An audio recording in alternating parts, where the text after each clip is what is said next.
माननीय मंत्री छगन भुजबळ यांनी खरोखरच राजीनामा दिला असेल तर आता मराठांनाही आरक्षण मिळेल आणि ओबीसी समाजाला सुद्धा न्याय मिळू शकेल. खरी अडचण त्यांचीच होती असं म्हणायला काय हरकत नाही. आणि आता निश्चितच हा ओबीसी समाज त्याचं स्वागत करेल, आम्ही स्वागत करू. परंतु त्यांनी जो राजीनामा दिलेला आहे त्याच्यात काहीतरी कारण लिहिलेलं आहे. असा राजीनामा देत नसतात, असा राजीनामा राज्यपालही स्वीकारणार नाही आणि त्याला संविधानिक तो दिला नाही. तो काहीतरी प्रेशर टाकण्यासाठी मी माझं मंत्रिमंडळात माझे सहकारी माझ्या मताला सहमती देत नाही आणि म्हणून मी राजीनामा देत आहे असं कारण देऊन चालत नाही. राजीनामा सिंपल, मी माझ्या पदाचा मंत्रिपदाचा राजीनामा देत आहे एवढेच शब्द पाहिजे. त्याच्यात दुसरं काही लिहिता येत नाही. कुठलं आरक्षण नाही, कुठलं प्रश्न नाही, कुठलं कारण नाही. आणि त्यामुळे छगन भुजबळ साहेब परत हे स्टंटबाजी करतात आणि ओबीसीचं सहानुभूती मिळवण्यासाठी करतात.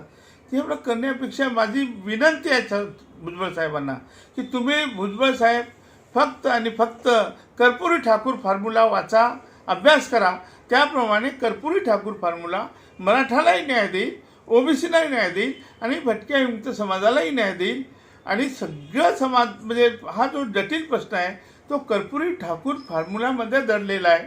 आणि खरं म्हणजे हा फॉर्म्युला सगळ्यात कर्पुरी ठाकूरच्याही पूर्वी, ज्यांना आता तुम्ही भारतरत्न दिलेला आहे, त्याच्यापूर्वी वसंतराव नाईकांनी हा फॉर्म्युला आणला होता महाराष्ट्रामध्ये. आणि त्याच्यानंतर शरद पवार साहेबांनी अबकड केलेला आहे. तो काय आहे? तो फॉर्म्युला तोच आहे. त्यामुळे आताही त्या फॉर्म्युल्यानुसारच आपण जे आरक्षण आहे बांटी आयोगाच्या एम्पिरिकल डाटामुळे वाढणार आहे. आणि आता ही जी सुक्रे कमिटी आहे त्यांचंही फिगर 1-2 दिवसात मिळतील. त्यामुळे आणखी आरक्षण वाढणार आहे. म्हणजे 50-54% 27% आरक्षण जाणार आहे. त्यामुळे सगळे अकोमोडेट होतील.